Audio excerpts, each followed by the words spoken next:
great to speak with you today, Fred.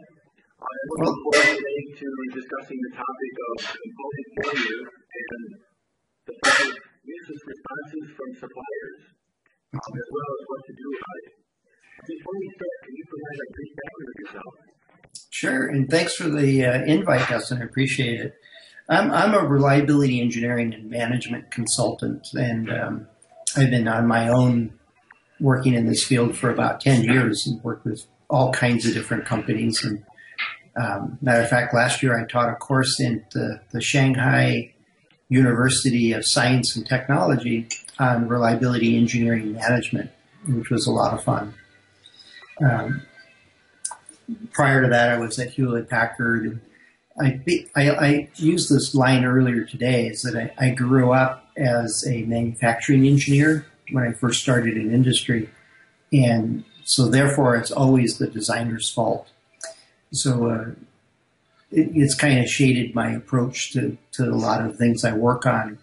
And so focus on reliability engineering as a design aspect. And so selecting components is a part of that, but then how do you assemble that into a system that meets your business and your customers' needs? And so that's kind of the space I work in.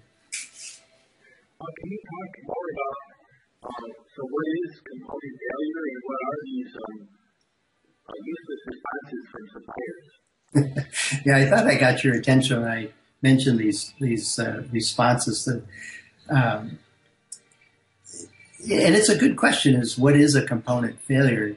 It's, you know, we've come a long way since the Henry Ford and his assembly line. And I mean, he was pulling iron ore out of the ground and processing it into metal and then forming it into the parts he needed for his vehicle. And he controlled his entire supply chain. Whereas today we don't.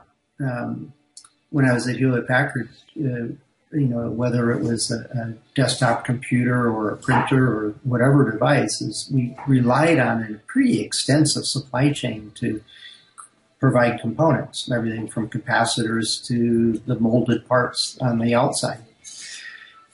So when a part fails, when a system fails and it has, whether it's a Ford label on the vehicle or an HP label on the box, the customer sees a failure and they don't really care whether it's an AVX component or an Intel chip that fails. They just know that it failed.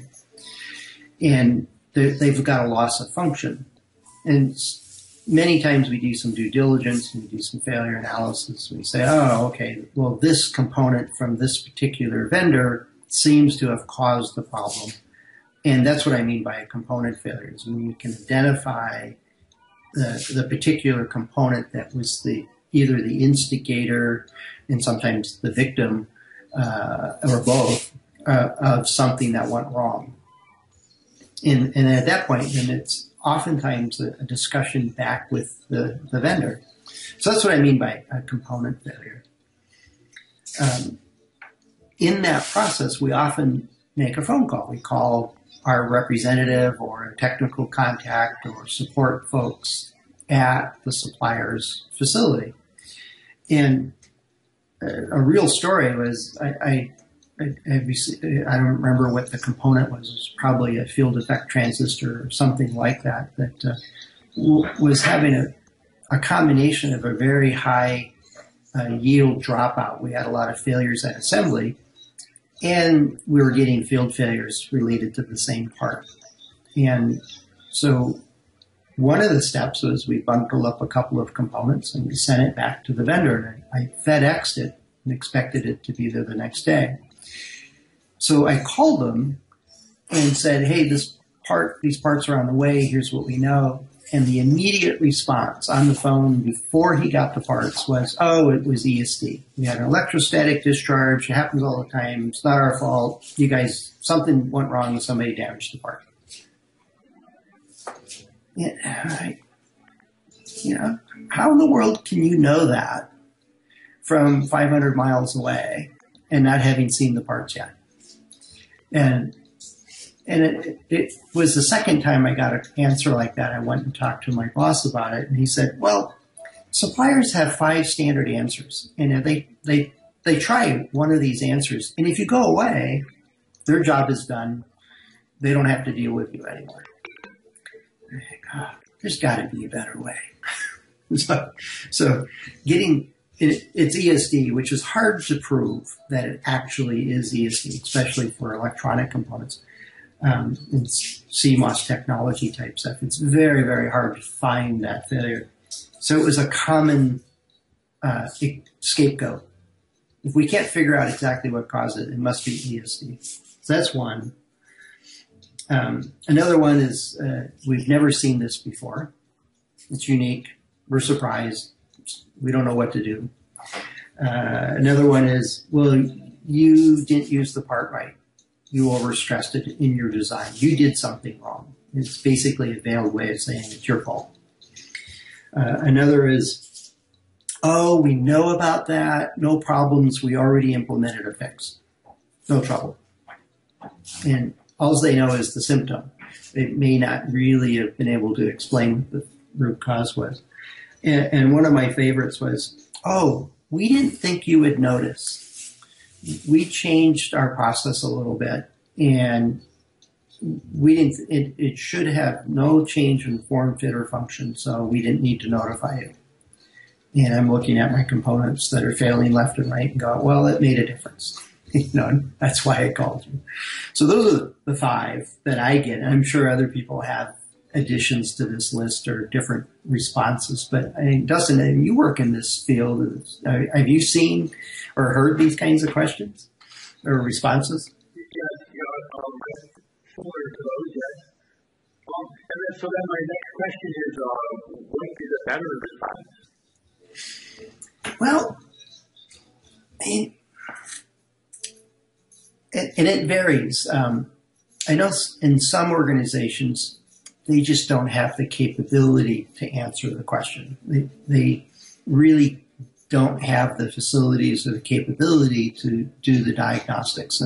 And their answer may be, hey, let's work together with an outside lab to figure out what really happened here. And we'll add our expertise of what we think is happening, and you add your information about the circumstances and the design. One of the best labs I worked with was a vendor, and I mean, right away they said, all right, well, let's preserve the evidence. It was like a detective show or a forensics exercise. It says, well, don't take it off the board. We need to investigate if it's a solder joint problem, for example. Can you ship us the board and help us understand how to evaluate it? And let's do the I think it's called 8D, 8 disciplines of failure analysis or root cause investigation. The first step is really preserve the evidence. It's the equivalent of putting up the police tape around the crime scene. So asking the questions of, well, is it just one part, or is it affecting a batch level part, or is it across batches, those kinds of things. So what this particular group did is they started asking those kinds of questions to get a sense of the magnitude or the scope of the problem.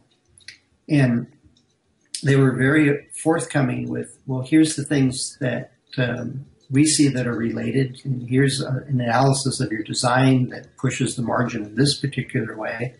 And then together we were able to replicate this. It was an intermittent problem, and within a week or two, we're able to come to an agreed upon root cause and a fix.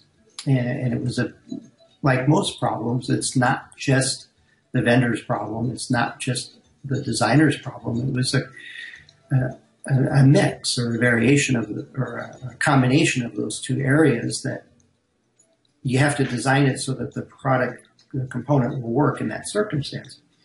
And so the response that I appreciated the most was, oh, well, it's in our best interest if your design works because you'll buy more of our components. So let's work together to get it right. And that was very much appreciated, but it's exceedingly rare. So that's probably a better response and one that I would look for from suppliers when I get it, when I have an issue. do you have any final recommendations? I think it comes down to two different recommendations. One is your suppliers. I mean, they're good people. They want to do a good job. They want to provide good components. They don't intentionally send you faulty parts, at least not the reputable dealers that we work with most of the time. So treat them with respect. You know, when you have a failure, it's not automatically their fault. Their component may have been a victim of your bad design, created an overcurrent situation or some other phenomena that caused their component to take the damage. So you got to be open-minded. So the recommendation of if you got to work together to solve the problem. And if you approach somebody as an adversary right from the start, they're less likely to cooperate with you, just even on a subconscious level. So that's one step. One recommendation is, you know, work with your suppliers like they really are your partners in trying to solve this thing. And the second part starts long before you get a failure is as you vet your suppliers, as you go through the process of selecting your suppliers, is investigate, and I'm not really clear exactly how to do this in all cases, but you got to ask about how do they approach failure analysis? What's the right way to bring them information that is related to their components failing? Who should we call? What's the response time? What kind of failure analysis tools and techniques do they use? What's the right way to contain or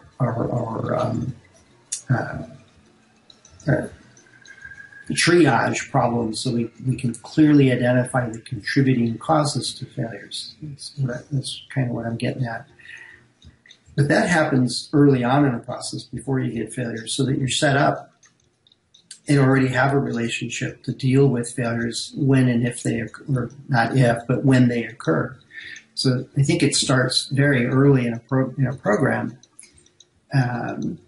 So it's really those two things. Is treat your suppliers as partners and understand what the process is and what their capabilities are. Don't ask them to do things they're not capable of doing, I think is really the second piece of advice. So, yeah, those are probably the two key parts. Well, thank you for your everything. I appreciate it. Thanks for the invite, Dustin. I'm glad LinkedIn works and that the keyword searching thing actually works.